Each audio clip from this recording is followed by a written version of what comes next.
Hey everyone, thank you for being here. If you're enjoying this, hit that subscribe button, leave a like, and drop a comment telling me where you're watching from and what you're doing right now. Let's get into this. What I'm about to tell you sounds impossible. A theft that couldn't happen, a guardian who became a threat, and a choice that changed everything about who I am. Stay until the end. You won't believe where this goes. The fluorescent lights in Corridor 7 had been flickering for 3 days. Nobody else seemed to notice. The guards walked their routes with the same mechanical precision they'd maintained for years.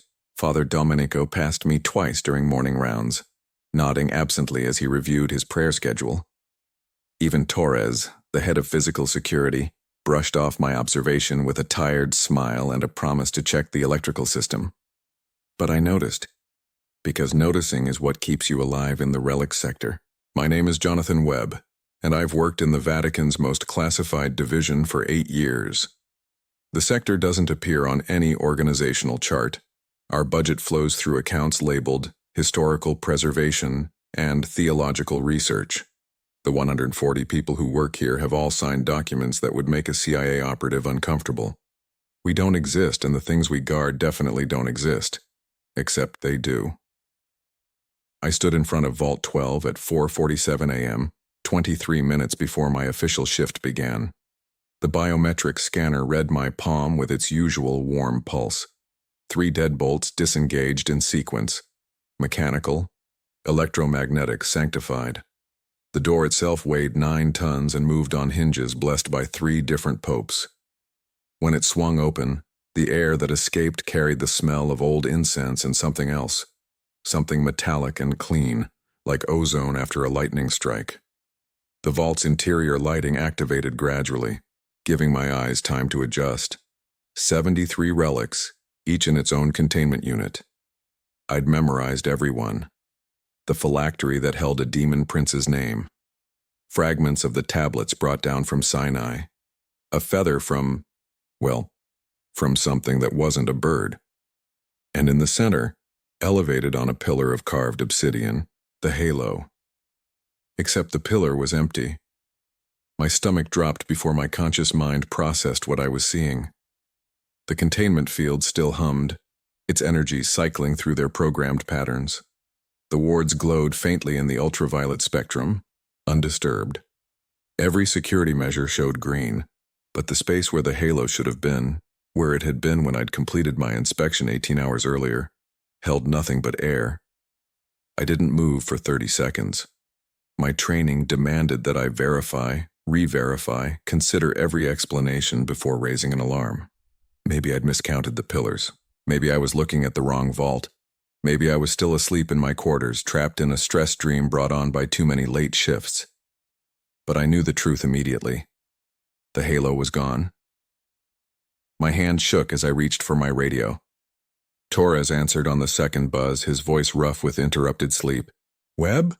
It's not even 5. This better be—" "Seal the sector," I said. "Full lockdown, nobody in or out. And get Father Domenico to Vault 12. The silence that followed lasted 3 heartbeats. Then, "Are you certain?" "The Archangel halo is missing."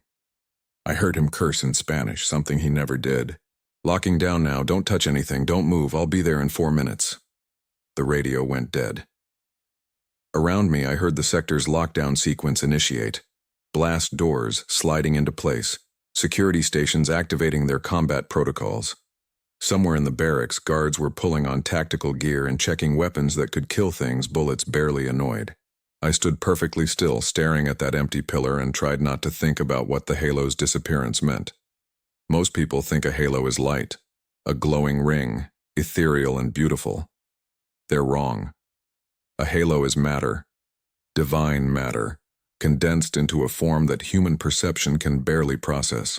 It's a gift, granted directly by God to his most powerful servants. An archangel's halo contains enough energy to level a city, to crack the earth's crust, to unravel the fundamental forces that hold reality together. The last holy war, the one that doesn't appear in any scripture, ended with casualties on both sides. When an archangel named Azariel fell, his halo was recovered from the battlefield and sealed in the deepest vault the church could create. For 800 years it had sat in darkness, guarded by prayers and soldiers and things that were neither. Now it was gone. Torres arrived in 3 minutes, not 4. Father Domenico came with him, still buttoning his cassock. 2 other guards flanked them, weapons raised but not aimed. They knew better than to point guns at me without cause, but the tension in their postures said everything. Nobody took a relic. Not from here. Which meant either I was lying or something impossible had occurred. Domenico's face went gray when he saw the empty pillar. "Mother of God," he whispered, making the sign of the cross with trembling fingers. "When did you last verify its presence?" "Yesterday, 2:15 p.m. Standard inspection. Everything showed normal." Torres was already at the security terminal, his fingers flying across the haptic interface. "Vault logs show no unauthorized access. Door opened twice in the last 24 hours. Your inspection yesterday and your arrival this morning. Environmental sensors read stable. Containment field never fluctuated." "That's not possible," I said. "I know it's not possible. I'm telling you what the system says." Domenico moved closer to the pillar, careful not to step inside the containment area. His eyes were closed, lips moving in silent prayer. After a moment, he opened them and turned to me with an expression I'd never seen on his face before. Fear. Pure, unconcealed fear. "The wards are intact," he said quietly. "The consecrations haven't been breached. Whatever took the halo, it wasn't hindered by our defenses." "Nothing gets past these wards," Torres said. "We've got 7 layers of protection. Physical, metaphysical, sanctified. Even if someone had the codes and the clearance, they'd need—" He stopped. His face changed. "They'd need what?" I pressed. Torres looked at Domenico. Some wordless communication passed between them. Then the priest spoke, his voice barely above a whisper. "They'd need authorization from something that operates on a higher authority than our defenses. Something the wards were designed to permit passage." The implications settled over me like cold water. "You're saying one of the guardians took it?" "I'm saying," Domenico replied carefully, "that we need to review the seraphic monitoring logs immediately. The sector employed 6 angelic guardians, not metaphorical ones, actual celestial beings, bound by ancient compacts to protect the relics. They rotated on shifts that didn't follow human time.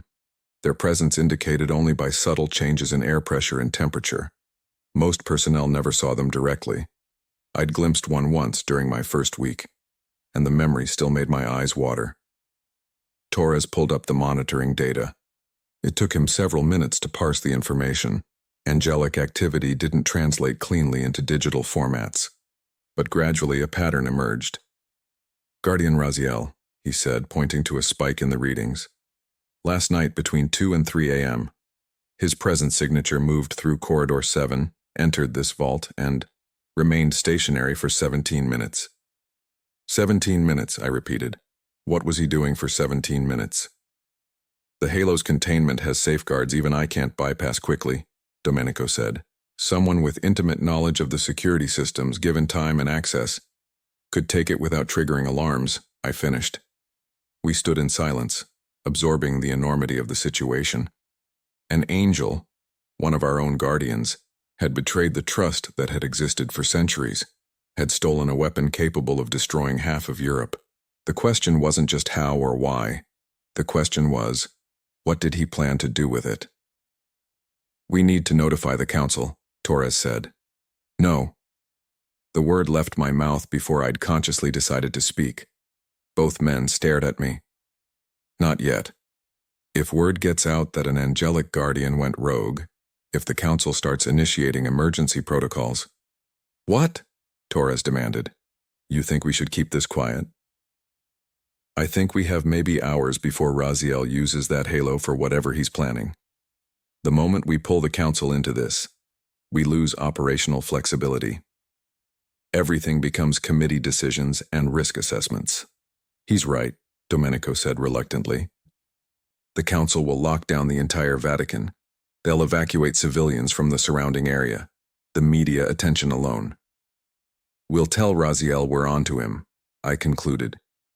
"He'll accelerate his timeline. We need to find him first." Torres looked between us like we'd lost our minds. Find him? He's an angel. He could be anywhere. He could be in 3 places simultaneously. He left a trail, I interrupted, moving to the terminal. Look at these readings. The energy signature doesn't just show his presence, it shows direction. He went from here to... I followed the data, my enhanced memory pulling up the sector's layout. The archive wing, then toward the outer passages. The outer passages lead to the catacombs, Domenico said. Miles of tunnels beneath the Vatican. Some of them haven't been mapped since the 16th century. Then that's where we start. Torres grabbed my arm. Webb, listen to yourself. We're talking about confronting a celestial being who just stole a weapon of mass destruction. What exactly is your plan? Ask him nicely to give it back? I met his eyes. I don't have a plan. But I know every relic in this sector. I know their histories, their capabilities, their dangers. If there's something here that can help us track Raziel, help us understand why he did this, I'll find it. What I didn't say, what I barely admitted to myself, was that I already knew what relic we'd need. The only thing in our possession that could compel an angel's obedience, the Ring of Solomon. Domenico must have seen something in my expression. His hand found my shoulder, gripping hard. Jonathan, no. Don't even consider it. The ring hasn't been used in over 400 years. The last person who attempted to wield it turned to dust, I finished. I know the stories. They're not stories, they're warnings. His grip tightened. The ring was created as a tool of divine authority. Only someone deemed worthy by God himself can bear it. Everyone else. I understand the risk. Do you? His voice rose, echoing off the vault's walls. Do you truly comprehend what you're suggesting? You're not just gambling with your life, Jonathan, you're gambling with your soul. Then I'll be careful. Torres stepped between us. Both of you stop. We're not making any decisions about mythical rings right now. First, we review every piece of data we have. We analyze Raziel's patterns. We consult the theological texts. Maybe we find another way. I wanted to argue, wanted to tell him that every minute we delayed increased the chance of catastrophe. But the rational part of my mind, the part that had kept me alive in this job, recognized wisdom in his caution. Okay, I said. We do this methodically. But Torres, if our investigation confirms what I suspect, if there's no other option, he nodded grimly, then we'll cross that bridge. Together. The next 6 hours blurred into a haze of research and analysis. We reviewed security footage that showed nothing but empty corridors. We cross-referenced angelic behavioral patterns from texts written in languages most scholars believed extinct. Domenico pulled up incident reports from the sector's history, looking for precedents. There were none. Around noon, I found myself in the archive wing, surrounded by manuscripts that predated the printing press. My eyes ached from reading script illuminated by monks who'd believed angels could do no wrong, but I kept searching because somewhere in this accumulated knowledge had to be an answer. That's when I noticed the smell. Burnt ozone, the same metallic scent from Vault 12, but stronger, concentrated. I followed it to a section of shelving marked with warnings in Latin and Aramaic. The manuscripts here dealt with the last holy war, the conflict most church officials dismissed as allegory. But I'd read the accounts, studied the eyewitness testimonies from priests who'd seen the sky tear open, angels fighting angels, while humanity cowered below. One book lay open on a reading desk. I hadn't left it there.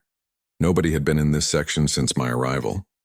The pages showed an illustration of the battlefield, beings of light and fire locked in combat, and at the center, fallen and broken, an angel whose halo had cracked apart, releasing energies that had scorched the earth for miles around. Azariel. Someone had marked the page with a note, written in elegant script. He fell believing he was right. His conviction did not make him so. Judge carefully, keeper of secrets, what you think you know. My hands shook as I picked up the note. The paper was warm, as if it had just been held. The handwriting didn't match any I'd seen in the archive's catalogs. Raziel had been here, had left this for me to find. I heard footsteps behind me. Torres appeared in the doorway, breathing hard. We found something. The Seraphic monitoring network picked up another signature spike. Raziel manifested physically about an hour ago, in the old catacombs beneath the Apostolic Palace. Is he still there? No, but he left. Jonathan, you need to see this. We ran through corridors I'd walked 1,000 times, but Torres led me to a door I'd never noticed before. Old wood, banded with iron set into stone that predated the current structures above. A guard stood watch, his face pale. Sir, he said to Torres, I don't think we should be down here without... Open it. The guard hesitated, then produced a key that looked more like a medieval artifact than modern security. The lock groaned. The door swung inward, releasing air that tasted of centuries. Stone steps descended into darkness. Torres produced a flashlight, but the beam seemed to get swallowed by the shadows below. We went down carefully, counting steps. 37. Then the stairs ended at a chamber carved from living rock. In the center of the chamber, floating 3 feet above the ground, was the halo. It pulsed with light that hurt to look at directly. Reality seemed to bend around it, angles going wrong, distances becoming uncertain. The stone beneath it had begun to crack, spiderweb patterns spreading outward. He just left it here? I said, unable to process what I was seeing. There's more. Domenico emerged from the shadows at the chamber's edge, his face illuminated by the halo's glow. Look at the walls. I tore my eyes away from the halo and saw what he meant. The walls were covered in writing. Not carved or painted, burned into the stone itself as if written with a finger of pure heat. Enochian script, the language of angels. I couldn't read it. Nobody living could read it fluently. But Domenico had spent 40 years studying fragments and translations. It's a message, he said quietly. A confession, maybe, or a justification. He moved closer to the wall, his fingers hovering over the characters. Raziel says, he says the halo wasn't stolen. It was moved, placed here deliberately, as a test. A test for who? Torres demanded. Domenico's finger traced one particular sequence of symbols. When he spoke again, his voice had gone hollow. For the next guardian. For whoever would be worthy to stop what's coming. What's coming? I stepped forward, my shadow falling across the glowing halo. What does that mean? I don't know. The rest... Domenico shook his head. The rest is in a dialect I've never encountered. It would take weeks to translate properly. But I was staring at the halo, at the way it seemed to pulse in rhythm with my heartbeat. Raziel hadn't stolen it. He'd moved it. Left it here, in an ancient chamber beneath the Vatican, with a message about tests and guardians and something coming. The implication was clear. This was never about theft. It was about succession. He wants someone to take his place, I said slowly. He's leaving his post, and he needed to find out who was capable of stopping an angel. Torres laughed, but there was no humor in it. That's insane. Angels don't retire. They don't get replaced by humans. No, I agreed. They don't. Unless the Ring of Solomon was involved. The realization hit me with physical force. This wasn't about preventing catastrophe. It was about creating capability. Raziel had orchestrated this entire situation to force a confrontation, to make me, pick up the one relic that could bind angelic authority to human will. We need to leave, I said. Now. Bring containment teams. Get the halo back into secured storage. And then... The chamber's temperature dropped 30 degrees in an instant. My breath came out in white clouds. The flashlight flickered and died, plunging us into darkness broken only by the halo's pulsing light. A voice spoke. Not with sound, but directly into my mind, bypassing my ears entirely. You understand now, Jonathan Webb. Good. You were always the most perceptive. Raziel. He manifested gradually, light coalescing into form. 8 feet tall, wrapped in geometric patterns that my brain refused to process correctly. Wings that weren't wings, existing in more dimensions than my eyes could track. And a face, beautiful and terrible, expressing emotions I had no names for. Torres tried to draw his weapon. The gun melted in his hand, metal running between his fingers like water. He screamed and stumbled backward. "Leave them alone," I said, surprised by how steady my voice sounded. "Whatever this is, it's between you and me." "Correct." Raziel moved closer, and I felt the weight of his attention like physical pressure. "The others are incidental. You are the one who noticed, who remembered, who possesses the knowledge to understand what must be done." "Why?" The word came out strangled. "Why betray your oath? Why abandon your post?" Betray? Something that might have been laughter rippled through my mind. "I have served for 800 years, Jonathan. I have stood watch while empires rose and fell, while plagues swept through cities, while humans discovered fire and split the atom. And in all that time I've asked myself one question: what am I guarding these relics from? From misuse, from people who would weaponize them. From humans, you mean? From your kind, who cannot be trusted with power." Raziel's form shifted, became more defined. That was Azariel's belief. He argued before the throne that humanity was too dangerous to preserve, that free will, combined with divine weapons, would lead only to destruction. "He was wrong," I said. "Was he?"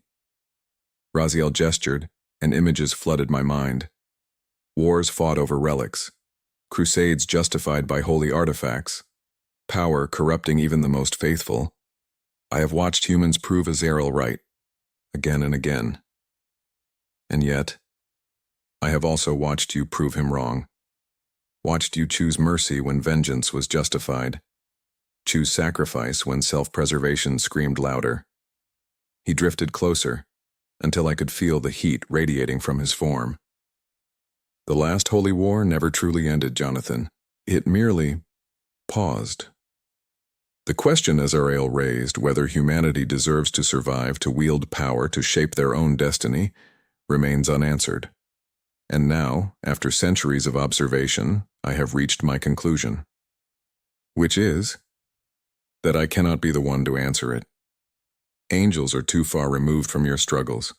We see too much, understand too little. The answer must come from a human, someone who has lived in both worlds, who understands divine authority, but remains grounded in mortal choice.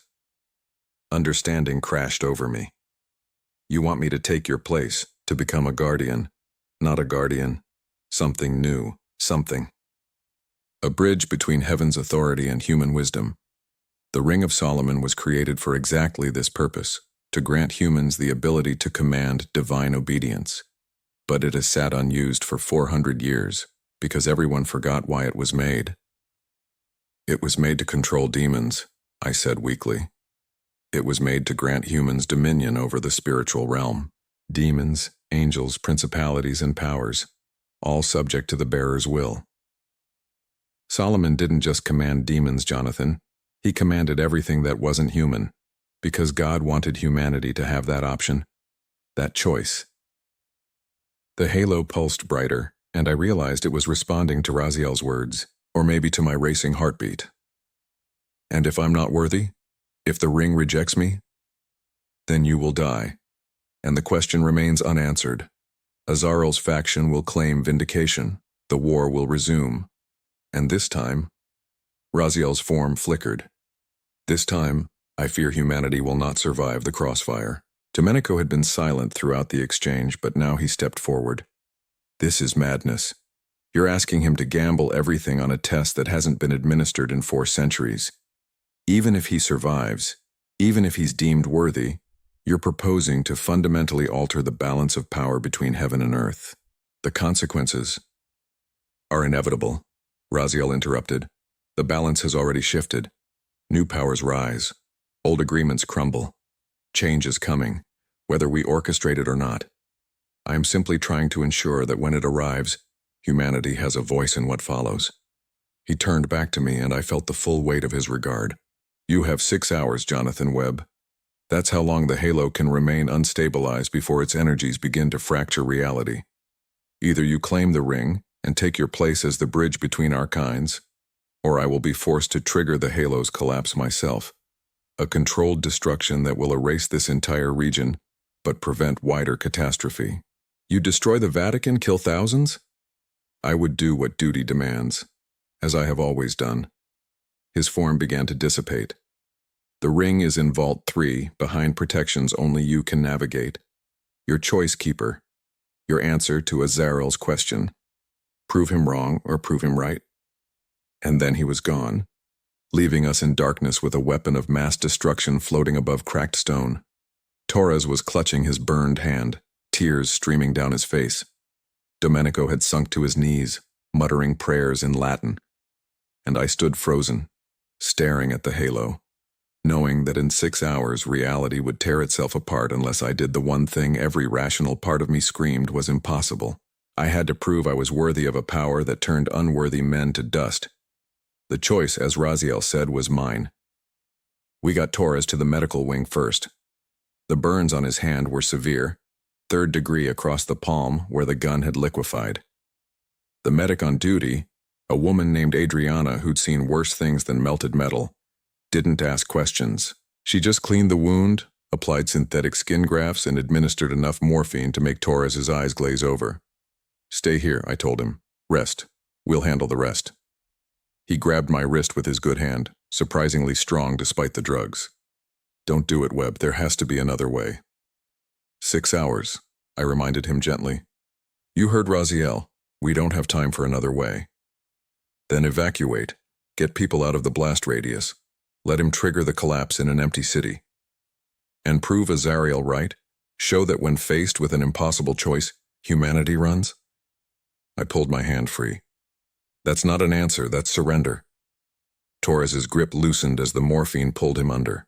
You're going to get yourself killed over philosophy. Maybe. But I'd spent 8 years guarding objects that represented faith in the impossible. Seemed appropriate to test that faith now.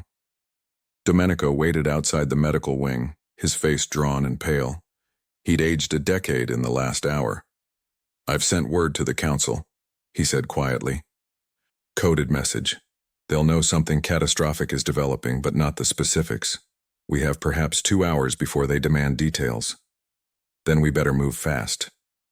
We walked through corridors that had become familiar as my own apartment. Night shift guards nodded as we passed, unaware that reality itself might unravel before dawn. The normalcy of it all felt surreal. Somewhere above us, tourists were photographing the Sistine Chapel. Priests were hearing confessions. Life continued, oblivious to the countdown ticking in my head. Vault 3 occupied the sector's deepest level.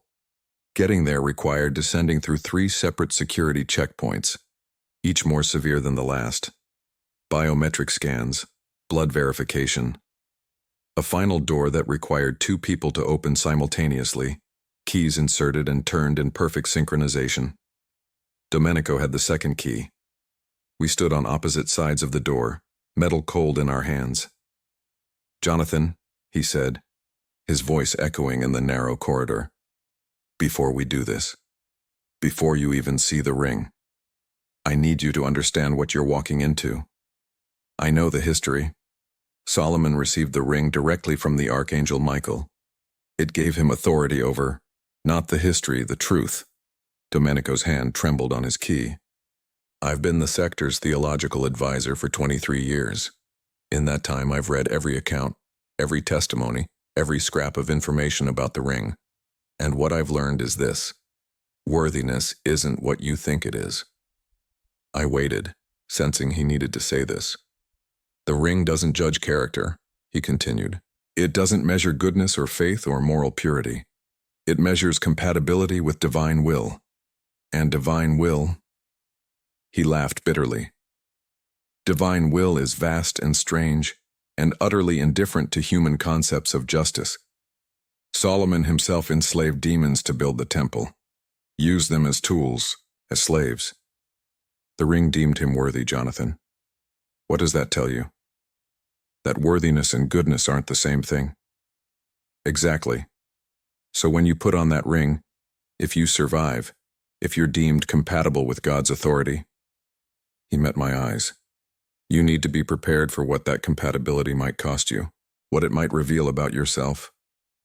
His words settled into my chest like cold lead, but we were past the point of philosophical debate. "Turn the key," I said. We turned together. The locks disengaged with a sound like breaking bones. The door swung inward on hinges that hadn't moved in 4 centuries, revealing a chamber barely larger than a closet. One pedestal, one object. The Ring of Solomon looked disappointingly mundane. Gold, worn smooth by age, set with a single stone that might have been brass or amber. No glowing aura, no sense of power radiating from it. Just an old piece of jewelry sitting on black velvet. "That's it," I said. "That's the ring that commanded legions." Appearances deceive. Domenico produced a flashlight and shone it directly on the stone. The light didn't reflect. It vanished into the gem, like water, into sand.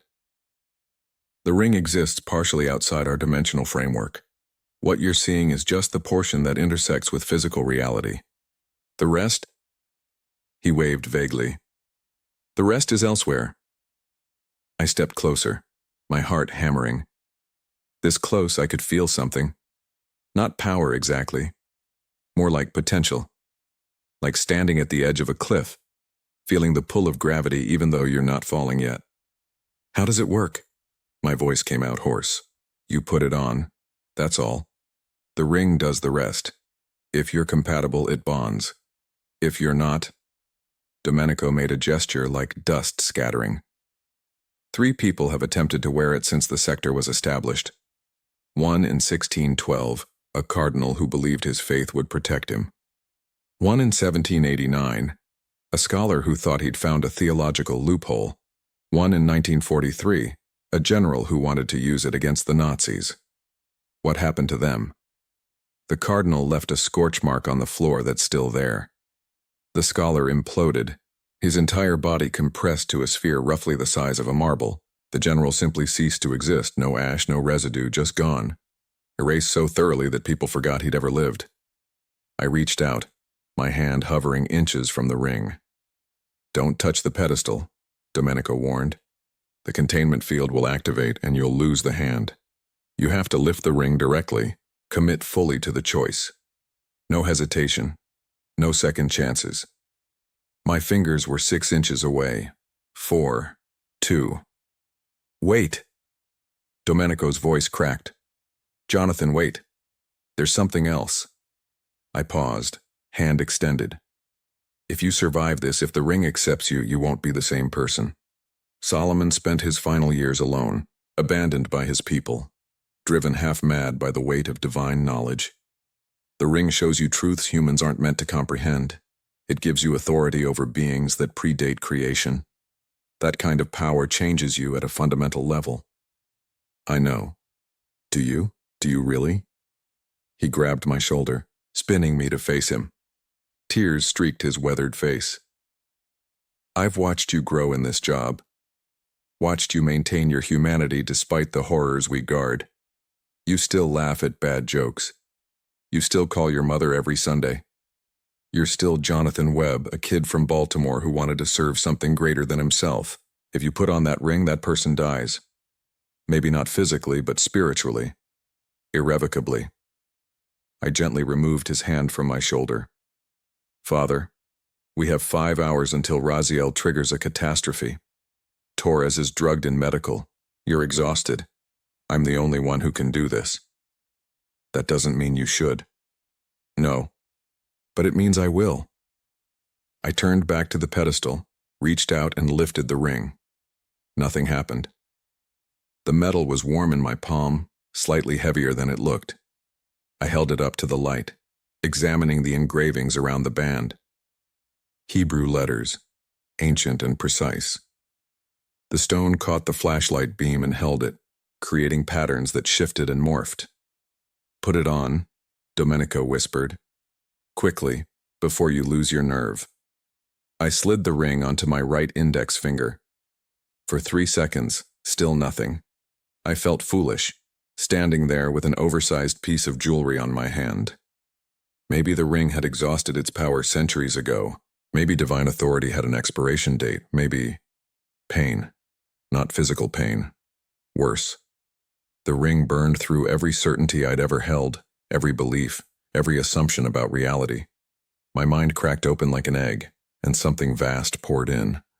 Knowledge, understanding, truths that made my previous education seem like a child's picture book. I saw the structure of angels, not bodies, but geometries of will and purpose folded through dimensions my brain had no framework to process. I saw the last holy war not as a battle, but as a philosophical argument conducted with weapons that could unmake galaxies. I saw Azrael's fall, understood his reasoning, felt the terrible logic that had driven him to advocate for humanity's extinction. And I saw Solomon, not the wise king of legend, but the man beneath, brilliant and broken, granted power he never asked for, making choices that haunted him until death. I felt his exhaustion, his isolation, the slow realization that commanding obedience wasn't the same as earning respect. The ring showed me what I was compatible with: the authority to bind, to command, to enforce divine will on beings that had existed since before Earth cooled. And it showed me the cost, that I would never again see the world through purely human eyes. Never again experience the comfortable ignorance that let most people sleep at night. I screamed. The sound tore from my throat without my permission, raw and primal. And then I was on my knees, gasping, the stone floor cold against my palms. The ring sat on my finger, no longer just metal and stone.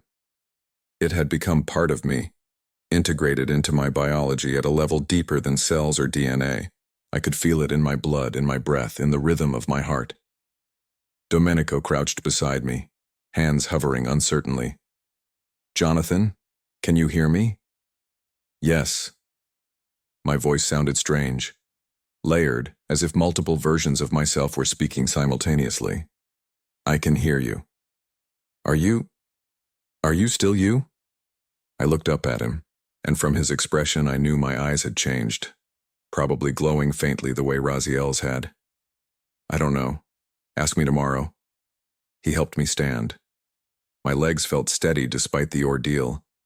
Actually, everything felt different, more solid, more real, like I'd been living in a fog my entire life and only now could see clearly. "We need to move," I said. "The halo is still unstable. Raziel is waiting for my answer." "What answer?"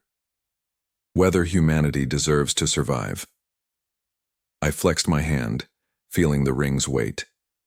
"Whether we can be trusted with power." We made our way back through the security checkpoints. Guards stared as we passed, sensing something had changed but unable to articulate what. One crossed himself, another backed against the wall, his hand drifting toward his weapon. I didn't blame them. I could feel the authority radiating from the ring, invisible but palpable. The air around me had taken on weight. By the time we reached the main sector floor, my mind had begun processing the knowledge the ring had imparted. Languages I'd never studied now made sense. Enochian script, which had been incomprehensible symbols an hour ago, read as clearly as English. The theological puzzles that had occupied centuries of scholarship resolved themselves with crystalline clarity, and I knew, with absolute certainty, where to find Raziel. "The Apostolic Archive," I said. "Third sub-level, Eastern Wing. There's a chamber that doesn't appear on any modern maps." Domenico blinked. "How do you?" "The ring shows me. It's connected to everything Solomon ever knew, every place divine authority has been exercised. Raziel is there, waiting."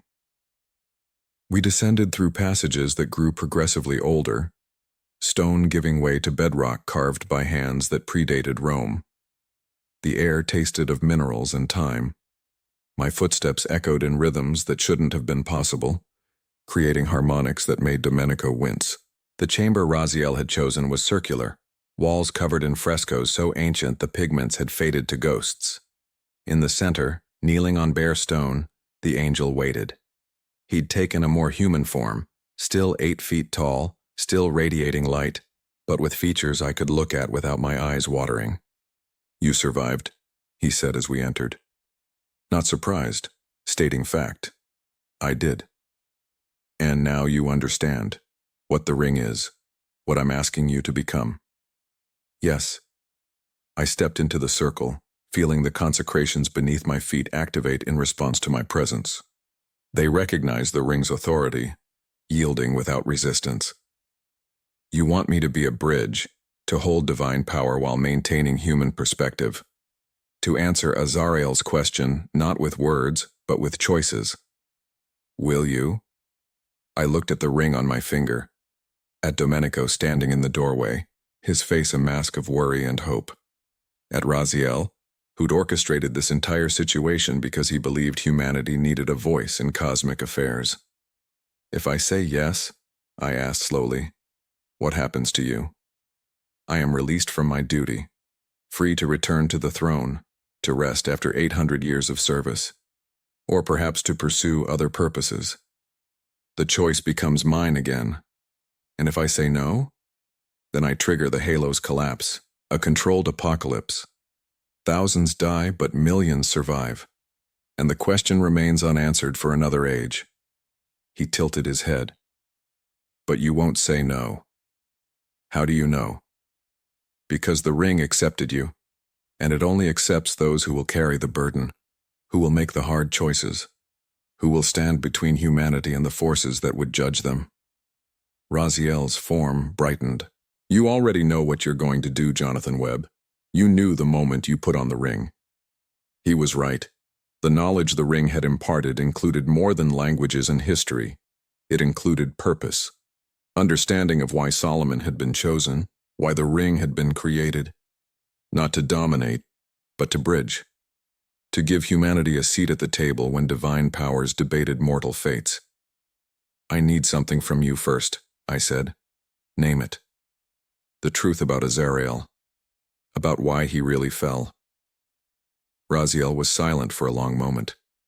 When he spoke, his voice carried weight that made the chamber's walls vibrate. Azariel loved humanity. That was his curse. He loved you so much that the thought of watching you destroy yourselves became unbearable. So he advocated for mercy through extinction, a clean end rather than prolonged suffering. He fell not because he hated, but because he cared too much in the wrong direction. The irony wasn't lost on me. And you? Why did you take the opposite position? Because I care too little. Raziel's admission was simple, devastating. I am too far removed from your struggles to judge fairly. I watch empires rise and fall like mayflies. Individual lives blur together. I needed someone who could still feel the weight of a single death, the importance of a single choice. Someone who lives on your scale while wielding authority on mine. He extended one hand, palm up. In it, the halo materialized, no longer unstable, perfectly controlled. Take it, Raziel commanded. Bind me to your will with Solomon's authority. Compel me to stabilize this relic and return it to proper containment. Prove that a human can wield divine power responsibly. I stared at the halo, at the condensed energies that could crack continents. This was the test. Not surviving the ring, but what I chose to do with the authority it granted. The words rose in my throat unbidden, pulled from the ring's knowledge. Enochian phrases that had never been written in human texts, syllables that bent air and light around them. I spoke, and reality listened. Raziel, guardian of mysteries, keeper of divine secrets, I bind you by the authority granted to Solomon, by the covenant between heaven and earth, by the will that moves all things. The ring flared on my finger, bright enough to cast shadows in multiple directions. You will stabilize the halo. You will return it to Vault 12. You will restore the protections you circumvented, and you will resume your post until properly released. I felt the command take hold, saw Raziel stiffen as divine authority superseded his free will. For a moment, something like pain crossed his inhuman features. Then he smiled. Well done, he said quietly. You passed the first test. First? There will be others. Every day you wear that ring will present choices. Opportunities to abuse authority. Temptations to solve problems through force rather than wisdom. The halo vanished from his palm, returning to its proper containment through means I couldn't track. Solomon failed those tests eventually, let his power corrupt his judgment, ended his life convinced he'd been abandoned by God, when really he'd abandoned himself. Raziel moved past me, toward the chamber's exit. At the doorway, he paused. I am bound to obey your commands, Jonathan Webb, but hear this freely given counsel. The ring makes you powerful, not wise. It grants authority, not understanding. Every time you speak in Enochian, every time you compel obedience rather than earn it, you move closer to Solomon's fate. Guard yourself as carefully as you guard the relics. How? The question burst from me. How do I avoid becoming what he became? By remembering that you're human. By maintaining connections to people who see Jonathan Webb, not the bearer of Solomon's ring. By accepting that some questions don't have answers, some problems can't be solved, and some authority should never be exercised even when you possess it. He looked back at me with eyes that had watched civilizations rise and fall. Torres was right, you know. In a few years you'll barely remember the person you were before putting on that ring. The question is whether you'll mourn that loss or embrace the transformation. Then he was gone, leaving me alone with Domenico in a chamber beneath Rome, wearing power that could bind angels and carrying knowledge that made my previous expertise seem laughably inadequate. Jonathan? Domenico's voice was tentative. Are you all right? I looked at the ring, felt its weight on my finger and in my soul. No, but I will be. We climbed back toward the surface, toward the mundane concerns of security protocols and incident reports. But everything had changed. The ring had altered me at a fundamental level, grafted divine authority onto human limitation. I could feel threads of connection extending from the ring to every consecrated object in the sector, to wards and seals and bindings that had been mysteries yesterday and were blueprints today. Torres was awake when we reached medical, his burned hand wrapped in bandages. He took one look at me and knew. You did it, he said. Not a question. I did it. And Raziel? Bound and controlled. The halo is secure. Crisis averted. I sat on the edge of his bed, suddenly exhausted. The ring had sustained me through the immediate ordeal, but now the cost was catching up. We'll need to brief the council, explain what happened without causing mass panic. What will you tell them? The truth. That their security was compromised by one of their own guardians. That emergency measures were required. That the situation is now resolved. I flexed my hand, the ring catching the fluorescent light. And that the sector has a new kind of guardian, one that bridges human and divine authority. Torres whistled softly. That's going to cause some theological debate. Let them debate. I'll be too busy doing the job. But as I said it, I felt the weight of Raziel's warning. Every day would bring new choices, new temptations to solve problems through force. The ring made it so easy. Just speak the words, compel obedience, bend reality to my will. And every time I did, I'd move further from the person I'd been. Adriana returned, checking Torres's vitals and adjusting his medication. She glanced at me, her gaze snagging on the ring for just a moment before she looked away. But in that brief look, I saw recognition. Fear. The instinctive awareness that something fundamental had shifted. Get some rest, she told Torres, her voice professionally neutral. Both of you look like you've been through war. We had, just not the kind she could imagine. The next several hours blurred into procedural necessities. Debriefings with senior staff who didn't have clearance for the full truth. Securing the chamber where the halo had been placed. Running diagnostics on every security system to verify Raziel had restored all protections. And through it all, I felt the ring's presence in my mind. Not controlling, but suggesting. Offering solutions that involved binding and commanding rather than negotiating and compromising. It would be so easy to compel the senior staff to accept my explanations without question. So simple to force the security systems to operate beyond their normal parameters. I resisted. Barely. By the time I returned to my quarters, dawn was breaking over Rome. 17 hours since I'd discovered the halo missing. 17 hours that had rewritten my understanding of reality and my place in it. I stood at my window, watching tourists gather in St. Peter's Square for morning mass. They had no idea how close they'd come to annihilation, no concept of the forces that moved in the shadows beneath their feet. My phone rang. Personal line, not sector business. My mother, right on schedule for our Sunday call. "Jonathan? Honey, I haven't heard from you in 2 weeks. Are you all right?" Her voice was so normal, so wonderfully, beautifully mundane. For a moment I couldn't speak. The distance between her world and mine had become a chasm.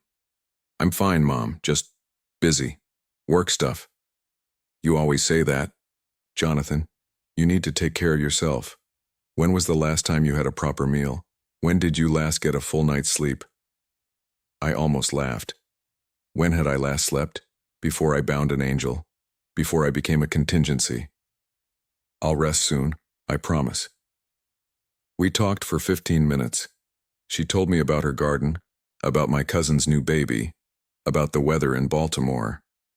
Ordinary things, trivial and precious. And with every word, I felt myself anchored, reminded that beneath the divine authority and cosmic responsibility, I was still Jonathan Webb, still someone's son. When we hung up, I looked at the ring again. It sat on my finger, warm and present, a gift and a curse, a test I'd passed and would need to keep passing every day for the rest of my life. Raziel had been right about one thing. I was changed. The person who'd woken up yesterday morning was gone, replaced by something that stood between human and divine. But maybe that person wasn't completely lost. Maybe with effort and vigilance and connections to people like my mother, I could hold on to enough of myself to avoid Solomon's fate. Maybe. I fell into bed as the sun climbed higher, exhausted beyond measure. Sleep claimed me immediately, dreamless and deep. And when I woke 8 hours later to an emergency alert from the sector, I knew Raziel had been right about something else too. This was just the first test. There would be others. The emergency alert dragged me from sleep at 4:47 p.m. My phone's screen blazed red, priority 1. All senior personnel to report immediately. I was moving before conscious thought caught up, pulling on clothes with hands that felt clumsy and disconnected. The ring pulsed against my finger, warm and insistent. It knew something was wrong before I did. I reached the sector's operations center in 7 minutes. The room was chaos, screens displaying security feeds from every vault, personnel shouting coordinates and status updates, alarms creating a dissonant symphony that set my teeth on edge. Torres stood at the central console, his bandaged hand hovering over controls. He looked up as I entered, relief and dread warring on his face. "Vault 19, he said without preamble. "Something's trying to break out." Vault 19. I pulled the information from my enhanced memory instantly. 23 relics, most of them relatively benign. Prayer books owned by saints. Fragments of the true cross. A chalice used at the Last Supper. Nothing that should be capable of... The building shook. Not an earthquake. Something else, something that made the lights flicker and the air taste of copper. "What's in there that could do this?" Torres demanded. I was already moving toward the vault level, Domenico falling into step beside me. "Nothing, unless..." The ring showed me connections. Patterns I couldn't have seen yesterday. Unless something outside is calling to something inside. Resonance, sympathetic vibration between related relics. In English, Jonathan. Someone has a piece of the true cross, a large piece, and they're using it to activate the fragments we have stored, creating a feedback loop that... Another tremor, stronger. Cracks appeared in the corridor walls. We reached Vault 19 to find 6 guards already positioned, weapons drawn but useless. The vault door glowed cherry red, metal warping under internal pressure. Through the security camera feed on a nearby monitor, I could see the relics inside floating, spinning in geometric patterns that hurt to watch. "We need to shut down the resonance," I said. "Break the connection between the fragments and whatever's activating them." "How?" Domenico asked. The ring whispered answers in Enochian, showing me the threads of divine energy connecting the relics to their source. All I had to do was speak the words, command the energies to cease, force reality to comply with my will. So easy. So tempting. Jonathan? Torres gripped my shoulder. We don't have time for... I know. I pulled away, moving to the vault's control panel. Give me access to the containment systems. His fingers flew across the interface. Security protocols disengaged, giving me direct control over the vault's metaphysical defenses. I could see the wards, the blessings, the layers of protection that had been built up over centuries. And I could see where they were failing, overwhelmed by forces they hadn't been designed to contain. I could fix it with the ring. Just speak, just command. But Raziel's warning echoed in my mind. Every time you compel obedience rather than earn it, you move closer to Solomon's fate. There has to be another way, I muttered. There isn't. Domenico's voice was gentle but firm. Jonathan, you have the authority. Use it. That's why you were chosen. Was it? Or was I chosen to find the balance between human wisdom and divine power? To know when to command and when to seek alternatives? The building shook again. On the monitors, I saw the vault door beginning to buckle. Fine, I said, but not alone. Father, I need you to recite the consecration of relics. The full version, not the abbreviated modern form. Torres, kill all power to the vault. I need the containment field to drop for exactly 3 seconds. That's insane, Torres protested. Without the field, those relics will... Do what I say. Trust me. They exchanged looks, then moved. Domenico began the Latin recitation, his voice steady despite the chaos. Torres's fingers hovered over the power controls. I raised my hand, the ring catching the emergency lighting. And I spoke. Not in Enochian, not in commands that would bend reality to my will. In Aramaic, the language Christ had spoken, the language of request, not demand. Hear me, fragments of the divine. You are blessed to serve, consecrated to represent faith. This is not service. This is violation. Remember your purpose. Remember your peace. Nothing happened. Domenico's recitation reached its crescendo. Torres cut the power. For 3 seconds, the containment field vanished, and in those 3 seconds I felt the relics respond. Not to the ring's authority, but to the words themselves. To the reminder of what they were meant to be. The spinning slowed. The glow dimmed. The resonance that had been tearing the vault apart hesitated. Now, I whispered, and Torres restored power. The containment field snapped back into place, reinforced by Domenico's blessing and the relic's own renewed purpose. The connection to the external source severed cleanly, like cutting a cord. Silence fell. The vault stopped shaking. The relics settled back onto their pedestals, dormant and peaceful. I sagged against the wall, breathing hard. The ring felt heavier on my finger, almost disappointed that I hadn't used its full authority. That was reckless, Torres said, but his voice held grudging admiration. If it hadn't worked. It worked because I didn't try to force it. I looked at Domenico. You were right, the ring grants authority, not wisdom. I need to remember the difference. But even as I said it, I felt the weight of what I'd done. Or rather, what I'd chosen not to do. Using the ring would have been faster, cleaner, certain. Instead, I'd gambled on prayer and timing and the relic's own nature. This time it had worked. Next time I might not be so lucky. The next few hours involved securing the vault, analyzing the attack and tracking its source. The ring helped with that last part, showing me energy signatures that normal instruments couldn't detect. The trail led northeast out of Rome, toward Florence. Whoever tried this has significant resources, I told the assembled senior staff. They knew exactly which relics would resonate. They timed their activation perfectly. This wasn't opportunistic. It was planned. By who? Demanded Cardinal Russo, the council's representative. He'd arrived an hour after the crisis ended, his red robes immaculate, his expression severe. I don't know yet. But they have a major piece of the true cross, possibly one of the fragments that went missing during the Fourth Crusade. The kind of relic that... I'm not interested in historical lectures, Mr. Webb. Russo's gaze fixed on my hand, on the ring. I'm interested in why you're wearing that, why you took it upon yourself to claim an artifact that has been sealed for 4 centuries without authorization from the council. The room went quiet. Everyone knew this confrontation was coming. Because Raziel gave me 6 hours to prevent a catastrophe, I said evenly. The council wasn't available for consultation. I made the choice I thought was necessary. Thought was necessary. Russo's smile was thin and cold. How convenient.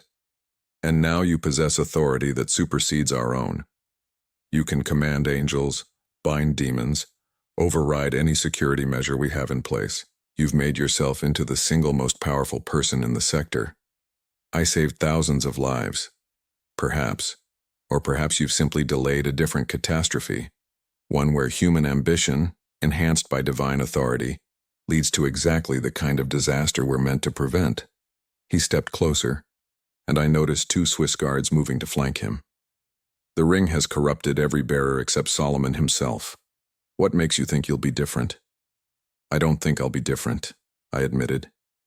I think I'll be vigilant, careful, surrounded by people who will tell me when I'm crossing lines. Noble words. Let's see how long they last. Russo turned to address the room. From this moment forward, Mr. Webb will be monitored continuously. Every use of the ring will be documented and reviewed. Any indication that he's abusing his authority, any sign of the corruption that claimed Solomon, and the council will take action. What kind of action? Torres asked quietly. Russo's smile widened. Whatever is necessary to protect the church and humanity from another tyrant wearing divine authority. The threat was clear. They'd kill me if I stepped out of line. Fair enough. I'd do the same in their position. The meeting dissolved into procedural details, security upgrades, ready. Investigation protocols, analysis of the attack. I participated mechanically, my mind elsewhere. The ring showed me things the others couldn't see.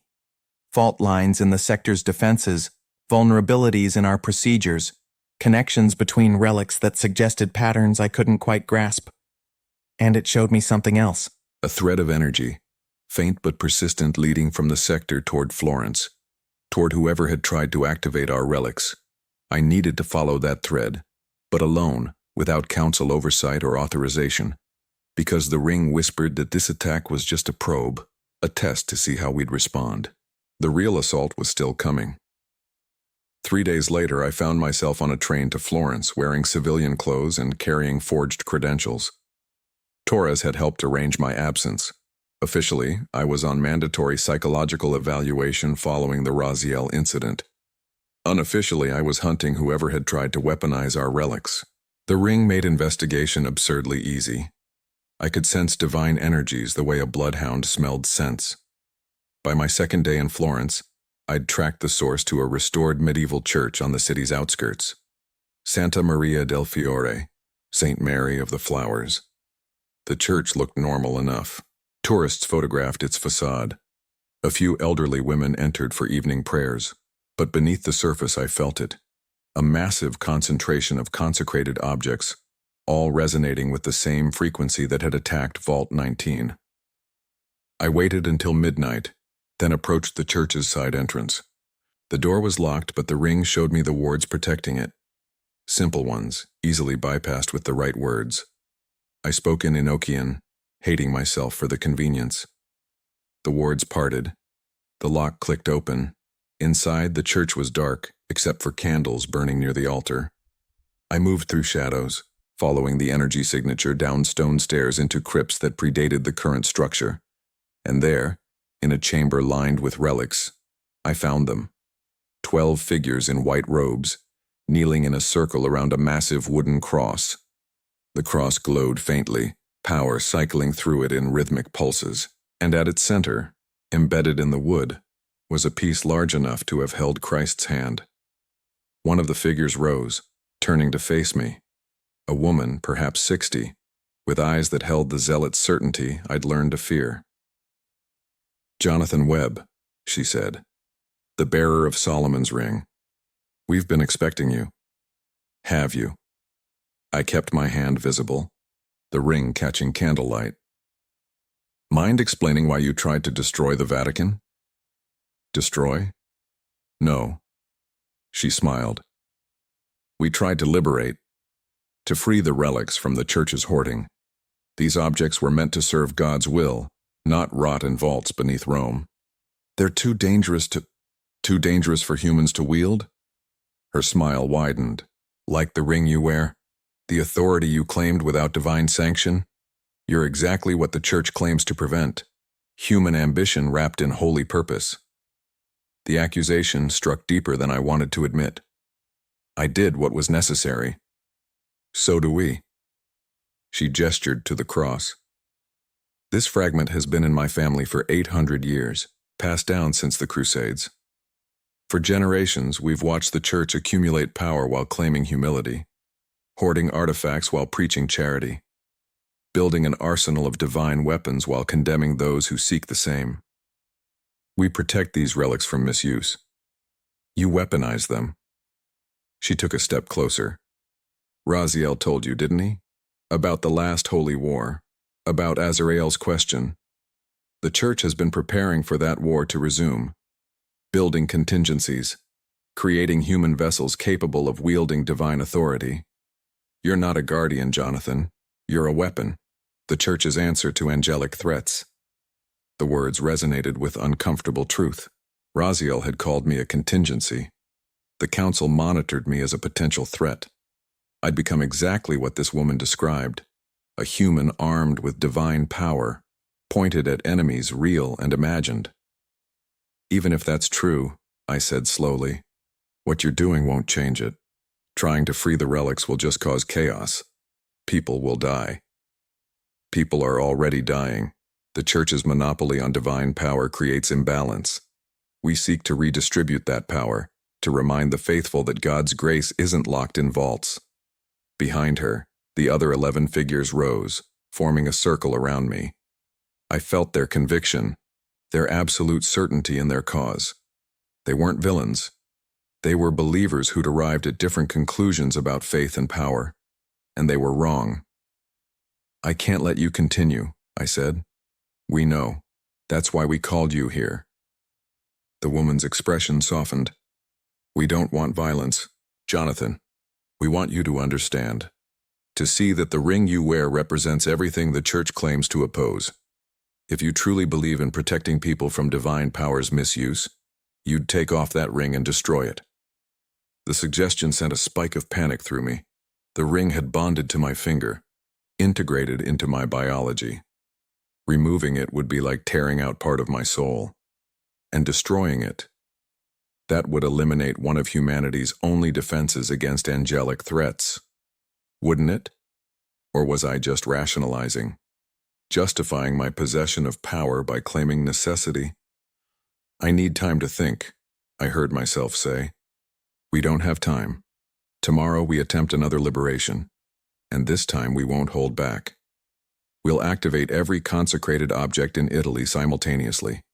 The church can't stop them all. Some will break free. Some will reach people who deserve access to God's grace. You'll kill thousands. The resonance cascades alone are acceptable losses for greater freedom. Her voice hardened. The church has made that calculation for centuries. Now we make it too. I felt the ring heating against my skin, offering solutions. I could bind these 12, force them to stop, compel obedience with words that would override their will entirely. It would be simple, clean, final, and wrong. No, I said quietly. No? The woman tilted her head. You refuse to stop us? I refuse to force you. I lowered my hand. You're wrong about the liberation. You're wrong about the relics.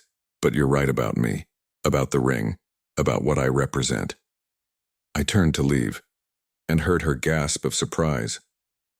You're just going to walk away? I'm going to report what I found. Recommend that the church negotiate with you. Find a compromise that doesn't involve mass casualties or forced compliance. At the doorway, I paused. You wanted me to see the ring's corruption. Congratulations, I see it. The question is what I do about that knowledge. I climbed back to street level and walked into Florence's night. Behind me, I felt the 12 conferring, confused by my response. They'd expected force, expected the ring's authority wielded without mercy. Instead, they got doubt. The train ride back to Rome took 6 hours. I spent them staring at the ring, feeling its weight, understanding for the first time what Raziel had really done. He hadn't just given me power, he'd given me a mirror, forcing me to confront what wielding divine authority did to human judgment. Solomon had failed because he'd stopped questioning himself, stopped seeing the ring as responsibility and started seeing it as right. The power had become natural, then necessary, then absolute. I couldn't let that happen. When I returned to the Vatican, I went straight to Cardinal Russo's office. He looked up from his desk, surprise flickering across his features. Webb, you're supposed to be in evaluation. I found the group responsible for the attack. 12 believers with a fragment of the true cross. They're planning another attempt tomorrow. I set a folder on his desk. Intelligence I'd gathered, locations, names. We need to negotiate with them. Find a peaceful resolution. Russo opened the folder, scanning the contents. Negotiate? They attacked us. They plan to attack again. The proper response is not what I would have said 4 days ago, I interrupted. Sir, they're not wrong about everything. We do hoard relics.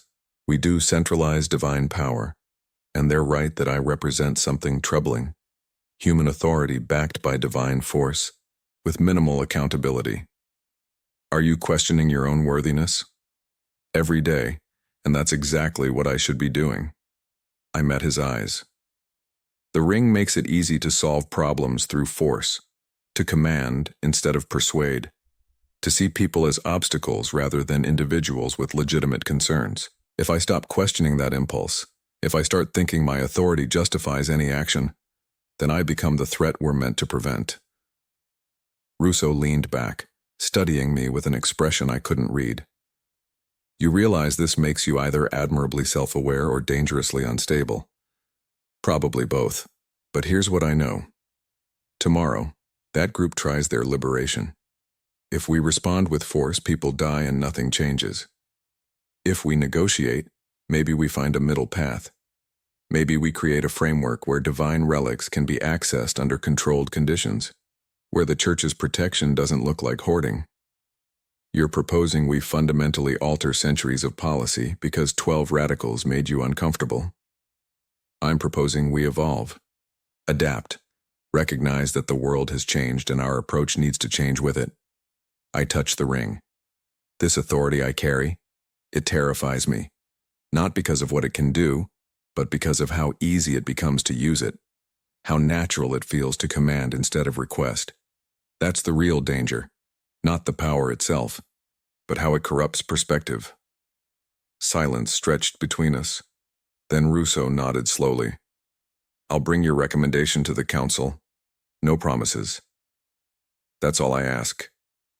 I left his office and walked through the sector's corridors, feeling lighter despite everything. The ring remained on my finger, warm and present. But I'd proven something to myself, that I could resist its easy solutions, could choose the harder path of dialogue and compromise. Whether that was wisdom or weakness, time would tell.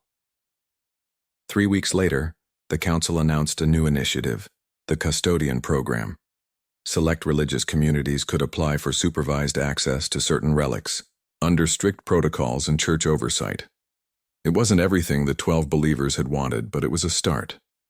A recognition that faith and power didn't have to be locked away to be protected.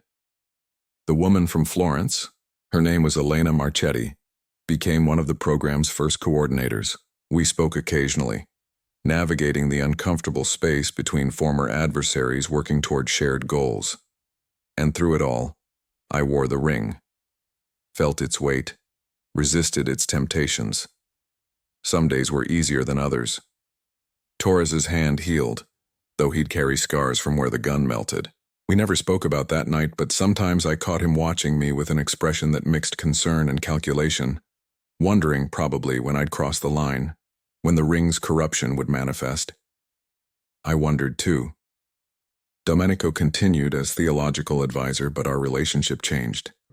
He started ending our conversations with a question. Are you still you, Jonathan? And I'd answer honestly, I'm not sure, but I'm trying. 6 months after claiming the ring, I stood in my quarters late at night, staring at my reflection. My eyes still glowed faintly in darkness, a permanent mark of the authority I carried. Lines had appeared on my face that hadn't been there before. Stress, responsibility, the weight of choices that affected more than just myself. I looked older, harder, more certain about some things, more uncertain about others. The ring pulsed against my finger, and I felt the threads of connection extending from it, to the relics, to the wards, to Raziel, who still served his post, bound by my command but serving willingly, to the structure of divine authority that humanity had inherited through Solomon's legacy. And I understood, finally, what Raziel had really given me. Not just power, not just authority, but a choice that would define the rest of my life.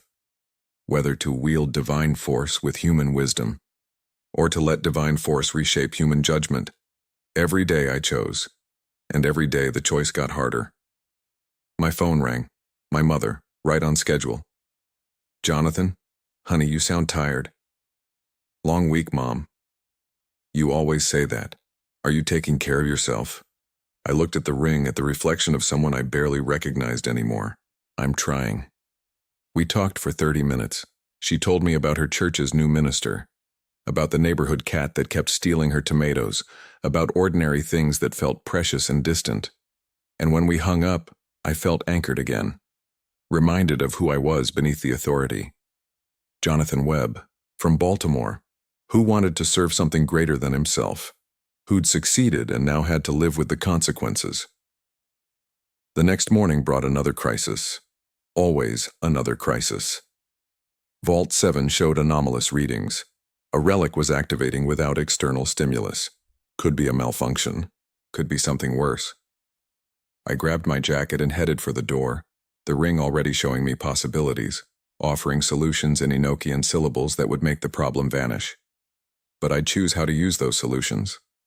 Would weigh divine authority against human wisdom. Would try, every single time, to be worthy of the power I'd claimed. Because the alternative, letting the ring think for me, letting divine authority replace human judgment, led to Solomon's fate. Isolated, certain, convinced that power justified itself. And I refused to become that. I was Jonathan Webb, bearer of Solomon's ring, the Vatican's living contingency, a human with divine authority, trying desperately to hold on to his humanity while wielding power that could reshape reality. Some days I succeeded, some days I failed. But every day, I chose to try. And maybe that was enough. Maybe the attempt itself, the constant struggle to balance authority with wisdom, power with restraint, was the real answer to Azrael's question. Humanity deserved to survive not because we were perfect, but because we kept trying to be better. Kept questioning ourselves, kept choosing the harder path even when easy solutions gleamed like gold on our fingers. I reached the vault level and saw Torres waiting, his expression grim. Whatever was happening, it was serious. But I'd face it as Jonathan Webb, not as divine authority incarnate, not as Solomon's heir. As a human, doing my best with power I never asked for but refused to surrender. Because someone had to be the bridge. Had to stand between heaven's certainty and humanity's doubt, had to prove that mortals could wield divine authority without losing their souls. And for better or worse, that someone was me. The ring pulsed as I approached the vault, already showing me answers. I acknowledged them, considered them, and made the choice only humans could make. I'd face this crisis with wisdom, not just authority. And if that wasn't enough, if I failed, if the ring's corruption finally claimed me, well, at least I'd know I tried. At least I'd kept choosing, right up until the end. That had to count for something.